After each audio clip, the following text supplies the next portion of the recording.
Muy buenos días, muy buenos días. Hoy tenemos el honor de entrevistar a una locomotora llamada Pérez.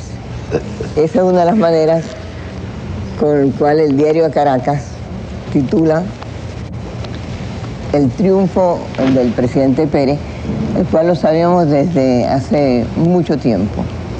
Todos los periódicos más o menos titulan de esa manera. ¿Usted durmió, presidente? ¿De dónde viene usted? No, yo tengo la ventaja de que duermo poco y duermo bien. Pero primero que todo, un saludo mañanero, cordial y optimista para todos mis compatriotas, para todos los venezolanos y también para los extranjeros que viven en nuestra tierra. Me siento satisfecho y dispuesto a iniciar hoy mismo la nueva jornada que me entregó el pueblo de Venezuela. En realidad, usted ha dicho todo lo que va a hacer a lo largo de la campaña y en muy breves palabras, siendo una síntesis muy bien hecha, dijo lo que estaba pensado hacer desde ayer mismo que fue elegido presidente. Pero el que no recuerda la historia, el que no conoce el pasado, no puede hacer bien el futuro. Buenos días, aquí en Venevisión tenemos la suerte que el presidente Pérez nos dio una entrevista el día 6 de diciembre del año 73, que fue su última entrevista como candidato, y nos dio su primera entrevista como presidente electo el 12 del 73. A base de algunas de esas preguntas es que yo le voy a tratar de hacer el programa, porque yo creo que todas las nuevas ya se las han hecho. En realidad, presidente, usted dice que la pobreza es uno de los problemas más grandes que tiene Venezuela y es contra ellos una de su lucha. En ese momento, Carlos Rangel le dijo, ya han habido 3 presidentes, Areco, y no han podido resolver la pobreza. Después hubo un cuarto que fue usted, después hubo otros y otros. Y la pobreza en Venezuela ha tenido una baja. ¿Qué ha pasado y cómo la podrá resolver usted? Bueno, la verdad es que sí se ha hecho. En la democracia venezolana, en los 30 años, los problemas sociales del pueblo venezolano se han atendido con prioridad. Y yo tengo la satisfacción de decir que en mi gobierno del 74 al 79 se hicieron cosas sumamente importantes para mejorar la situación de los venezolanos. Pero el país ha crecido. Hoy tenemos 3 veces más habitantes de los que teníamos entonces. Y lamentablemente al proceso de crecimiento del país le vino una crisis tan grave como la que estamos viviendo y la pobreza se ha incrementado en nuestro país en estos últimos tiempos. Y esto, por eso he dicho yo, que es mi gran reto para mañana. Tenemos que aumentar el empleo, tenemos que incentivar el desarrollo económico, tenemos que hacer un desarrollo económico expansivo y al propio tiempo selectivo. Pero, entre tanto, eso no puede ser pretexto para que no atendamos el problema de la pobreza. Pero atenderlo para mitigar la suerte de los pobres. Lo importante es lo que vamos a hacer para enfrentar con decisión de exterminar del país esta situación en que viven millares de familias venezolanas. Yo sé que es difícil, pero primero las medidas emergentes para mitigar la suerte de tantos compatriotas venezolanos. Pero conjuntamente con esto, las medidas para producir empleo, para desarrollar la pequeña y mediana industria, para reformar la reforma agraria, para de una manera cierta acabar con la pobreza en nuestro país. Bueno, lo que pasa es que usted lo dijo ya y no se hizo sino muy poco. No, sí se hizo. Ahora, fíjese una cosa, usted la otra, digamos, gran afirmación que hace cuando le preguntamos sobre la experiencia de los 3 gobiernos democráticos, usted dice, nos equivocamos en el esquema del desarrollo que escogimos. Cierto. Sirve para que crezca la riqueza, pero no para que camine la riqueza. Ese es el momento de este hombre sí camina. Cierto. Perdóneme que use una cuñita, dice usted, para que camine la riqueza y para que ruede la pobreza. Eso no pasará. porque el sistema capitalista lleva en sí su propia dinámica, que consiste en la veloz acumulación de la riqueza en pocas manos. ¿Qué dice usted ahora? ¿Qué hicimos? Lo mismo. Es que lo que cambian son los tiempos. Las realidades son parecidas. ¿Qué hicimos entonces? Creamos Corpoindustria para estimular la pequeña y la mediana industria. Desarrollamos el plan de becas Gran Mariscal de Ayacucho para darle oportunidades a los pobres también de adquirir los conocimientos de acuerdo con su capacidad. Estimulamos el proceso de desarrollo agrícola. En fin, que tomando en cuenta esa dinámica del capitalismo, que es la acumulación de los recursos en pocas manos, realizamos una serie de tareas para contrarrestar esa dinámica del sistema capitalista. Ahora, con mayor experiencia. ¿Pero con menores recursos? No importa. ¿Cómo que no importa? No importa. Lo importante es la orientación que le demos a nuestra política. Los recursos irán viniendo. Además, hay menores recursos, pero no hay menores recursos para incentivar un desarrollo justo de la economía venezolana. Pero usted dice cosas ahora que las dijo. Pero es que me gusta mucho, porque aquí se ve la coherencia de mi pensamiento. Exacto, eso es justamente lo que yo he tratado, por lo cual he trabajado para hacerlo. Usted dice, al mejoramiento social, sobre el mejoramiento social, pura y simplemente, ha demostrado dramáticamente que la India no sirve para resolver el problema de la pobreza. Usted lo dice en ese momento. Y precisamente la demagogia política lleva a que una gran cantidad de candidatos lo que ofrecen es el mejoramiento social, y el mejoramiento social, si no tiene una base económica, si no tiene la política de pleno empleo que yo voy a constituir como base de ese nuevo esquema de desarrollo, esa política no da absolutamente ningún resultado. Y logramos el pleno empleo. Desgraciadamente, lo que no hubo fue continuidad en el proceso venezolano de desarrollo y de justicia social, y caímos en el bache tremendo que fue del año 74 al año 79, donde se hundieron todas estas perspectivas de bienestar nacional. Ahora, esto es lo que tenemos que ver. ¿Cómo logramos ahora que no suceda lo mismo? ¿Y qué es lo que me ha dictado la experiencia? ¿Qué es lo que me ha dicho la realidad de Venezuela? Lo que yo he resumido en una palabra: concertación. Hacer de lo que vamos a realizar una obligación y una responsabilidad de todos los venezolanos, y no solamente de un partido o de un gobierno. Y así le daremos seguridad de continuidad a lo que hagamos ahora. Ahora, yo entiendo la concertación como el resultado del convencimiento de que no es posible llevar a cabo reformas y revisiones, enfrentar la crisis económica y en especial el problema de la deuda, sin un compromiso fundamental entre los factores determinantes de la sociedad venezolana: gobierno, empresa privada. De acuerdo.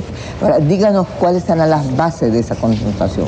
Bueno, lo que se ha dicho usted en la definición que nos acaba de hacer Sofía, las bases de esa concertación tienen que ser ese convencimiento de que es indispensable que en cada uno de los aspectos del desarrollo nacional nos pongamos de acuerdo el gobierno y los factores que han de intervenir en él.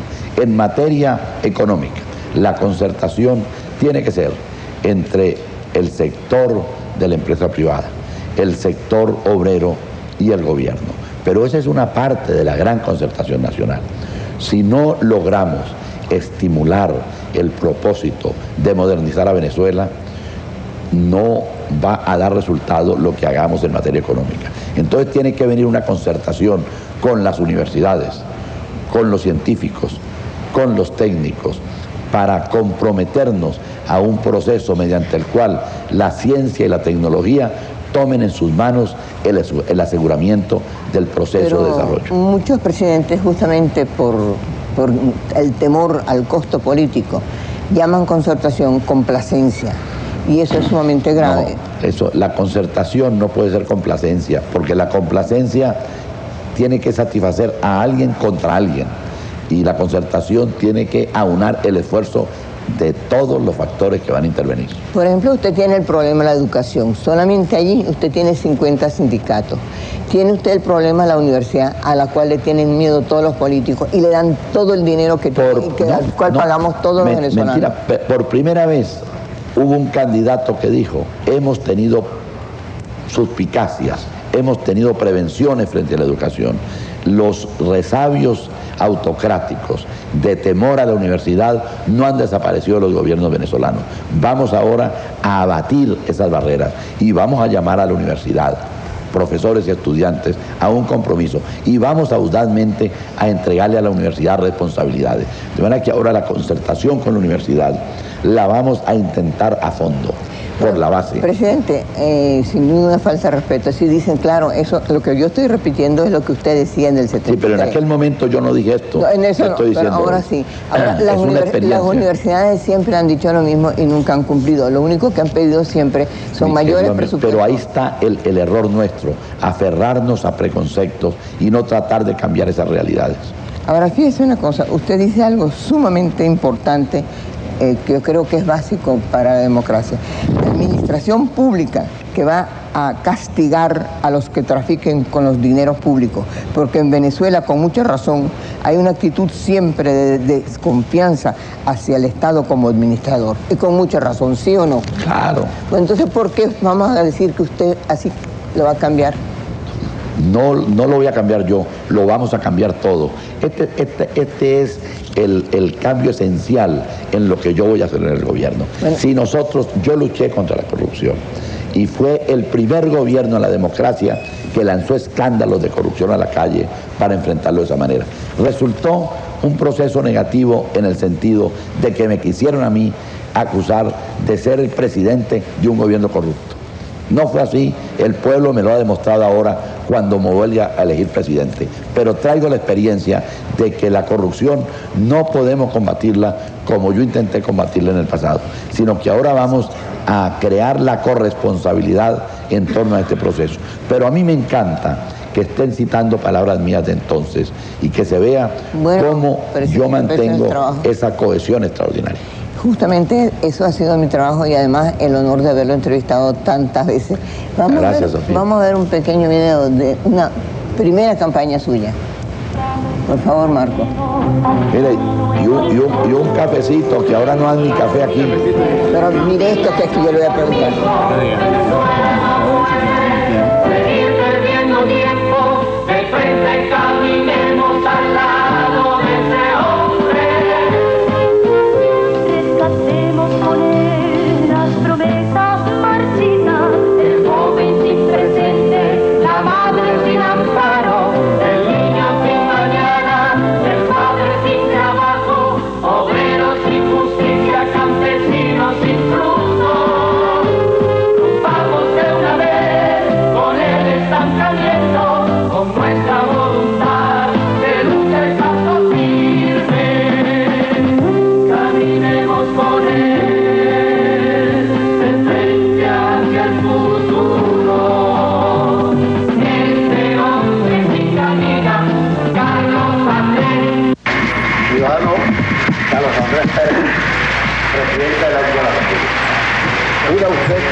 Fielmente los deberes del cargo de presidente de la República y cumplir y hacer cumplir la Constitución y las leyes en el ejercicio de sus funciones, sí, juro.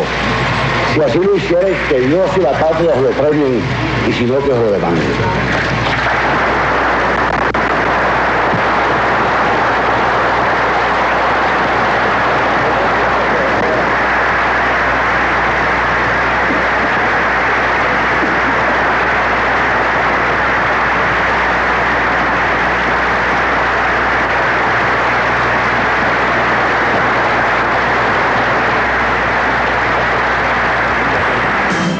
Ana merece.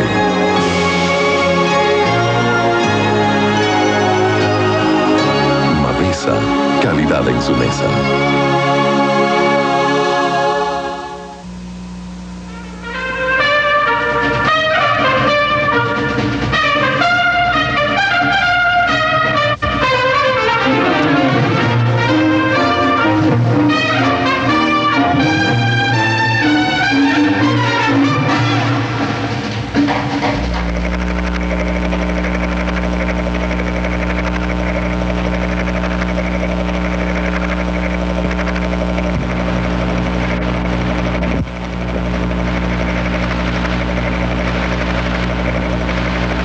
se nos dice. Audio, por favor. Al volver a la televisión venezolana por los canales de Venevisión, el programa Buenos Días, con mucho gusto quiero expresar para Carlos Rangel y para Sofía de Rangel mis más cordiales felicitaciones.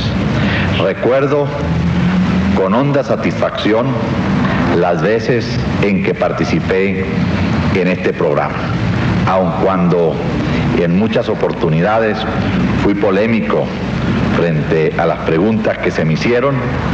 Creo que pude desde entonces calibrar la gallardía, la franqueza y la objetividad con que se han venido desempeñando en los distintos medios de comunicación social Sofía y Carlos, como les puedo decir, por el afecto que me une a ellos.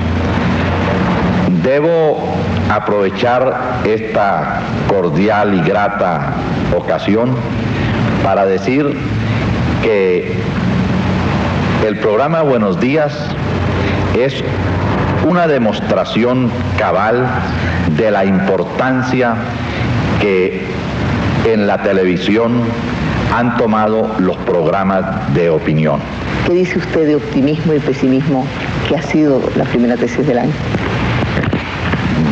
Desde luego que no pretendo participar en el primer programa de Buenos Días. Sí, yo pretendo tanto. Pero con mucho gusto debo decir, como lo dije en mi alocución de Año Nuevo, que el optimismo expresado en esa alocución es producto de los logros que hemos obtenido todos los venezolanos, tanto del gobierno como de la empresa privada, en este afanoso laborar por la gran Venezuela.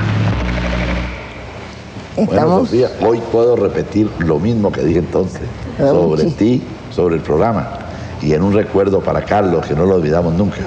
Muchísimas gracias, presidente. En este momento estoy acompañado de 3 compañeros muy queridos, Mariela, Leopoldo y Nelson. Y yo pensaba preguntarle unas cosas, pero usted sabe, con Venevisión, y siempre uno dice, vamos a hacer todo juntos, y todos queremos entrevistar a Carlos Andrés Pérez. Me siento muy feliz de estar acompañada esta vez, no con Carlos, que no está aquí, pero con ustedes 3 que llenan un gran vacío. Presidente, cuando usted recibió de las manos del doctor Caldera su banda presidencial, usted dijo, recibo del doctor Caldera, de las limpias manos del doctor Caldera, la banda presidencial. Luego, cuando usted le entrega al doctor Herrera la banda presidencial, Luis Herrera le contesta, recibo un país hipotecado. Bueno. Yo creo que eso indica una cosa característica muy importante. ¿Qué le dirá usted ahora? ¿Usted cree Jaime Lucinchi? ¿Usted Jaime Lucinchi? Bueno, yo creo que precisamente allí se encuentran 2 conductas. La mía frente a mi antecesor y la de mi sucesor frente a mí, con la dramática secuencia de que los años de gobierno castigaron a quien cometió el error de presentar la transmisión de mando de una manera, fijando un antagonismo y un deseo de destrucción de un partido político. Yo, desde luego, tengo la fortuna de que voy a recibir el gobierno de manos de un hombre que por su tradición, por sus condiciones personales, no hará ninguna frase ingrata. Y él tiene la fortuna también de recibirla de un venezolano que ha sabido siempre poner el énfasis en lo afirmativo, porque esto es lo que en mí considero yo que vale esencialmente, que nunca he querido exaltar lo negativo venezolano, sino que siempre he querido poner el énfasis en lo afirmativo venezolano. De manera que esta transmisión será una transmisión de extraordinaria significación para el futuro del país. Bueno, no sé si Mariela querrá. Buenos días, presidente Pérez.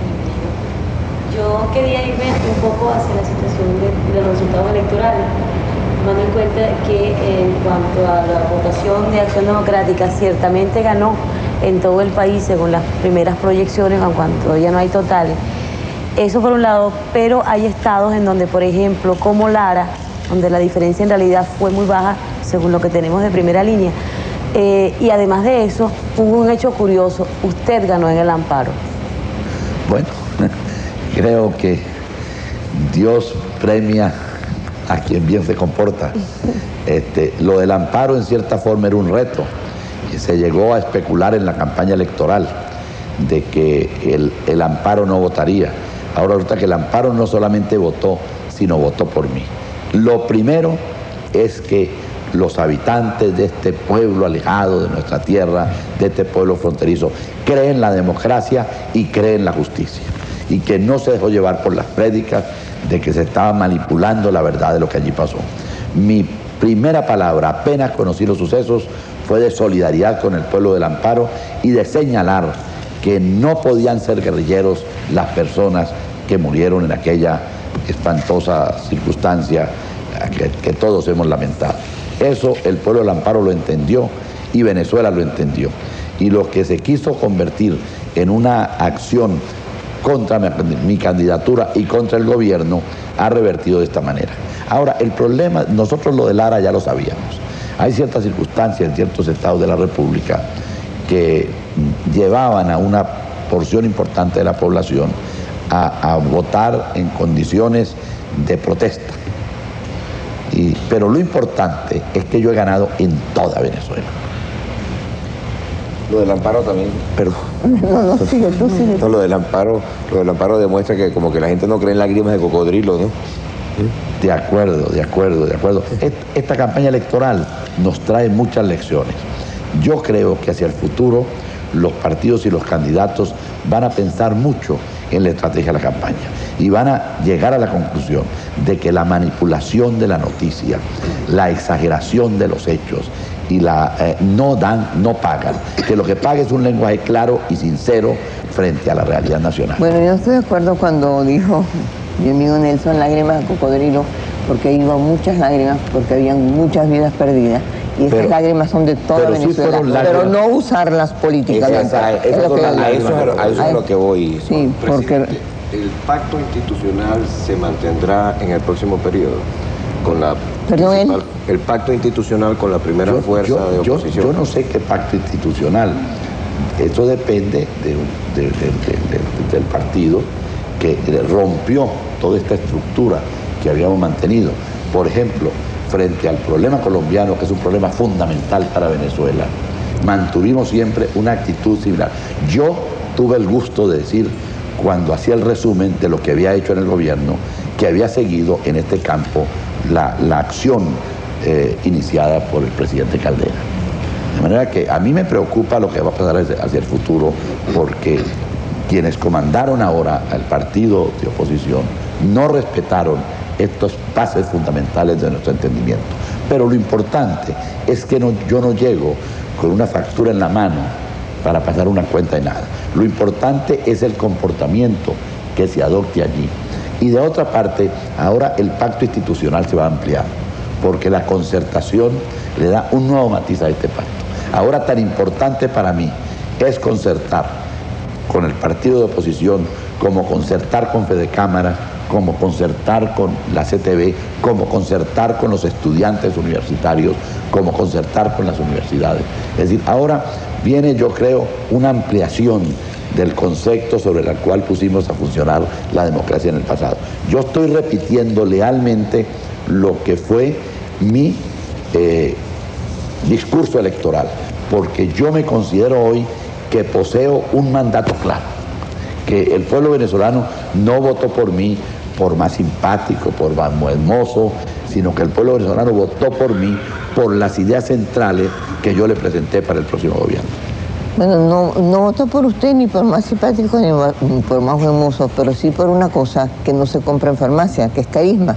porque usted es carismático, No. y eso sin duda alguna es un gran, es una gran... ¿Qué es el carisma? Yo creo que el carisma bueno, es la empatía que uno logra crear por su manera de actuar, por su autenticidad. Usted no querrá que yo me dedique a decirle todas las cosas que significan carisma.